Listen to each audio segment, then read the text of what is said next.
Very much for giving me an opportunity to speak on behalf of the Arakanese people, Arakan Army, and the United League of Arakan, ULA.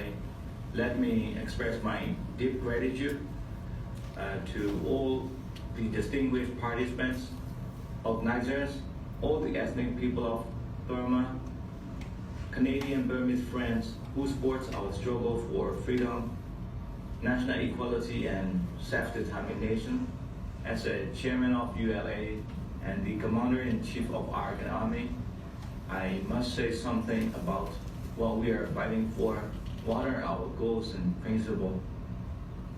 You can see in Arakan Army all the young boys and girls ages from 18 to 35 who are fighting for their future to protect their homeland and their people, who has been silenced by one of the most repressive military regime in the world.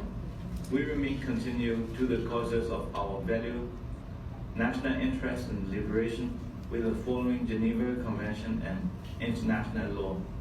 I hope that international community will share support our aspiration for freedom from enduring suffering. In the past, for centuries, when we were on our own as an independent nation, we were free, wealthy, and in peace. Arakanese society was in harmony with all the religious and ethnic minorities. Unfortunately, our nation was invaded and occupied by the Burmese and lost our independence in 1784.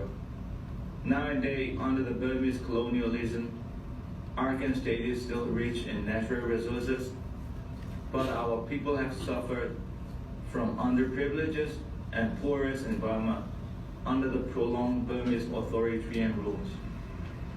We have learned lessons by experiences during our lifetime, and this is the main reason why our younger generation choose to fight for the freedom.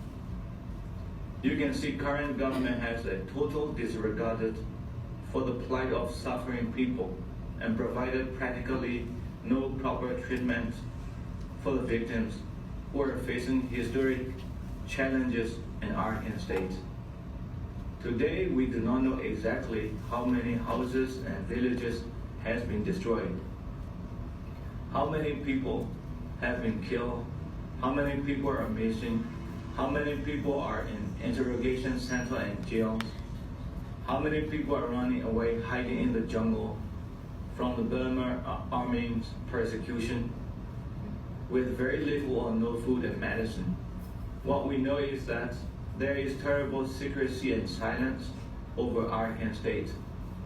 United Nations recently said the victims in Arakan state need urgent assistance and protection, but nothing come into effect yet. Arakan state remain a land silenced and destroyed by the repressive Burmese regime. People continue to be killed, tortured, arrested, unable to speak out against injustice. I'm extremely concerned that severe restrictions imposed by the Burmese government, all humanitarian agencies are being denied access to helping the victims. They are at stake across Arakan.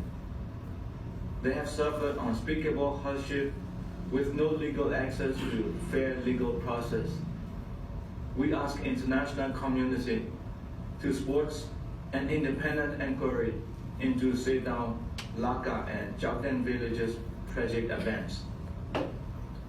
We are today deeply concerned for all the people of Arakan who live under a stifling military regime where they cannot ask, even peacefully, for respect and common human decency without fear of beating, torture, imprisonment, and even death.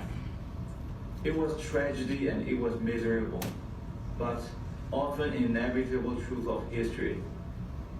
The world's most brutal Burmese military regime destroyed priceless ancient Buddhist pagodas, sculpture in Mrat archaeological sites, and in Bukidam.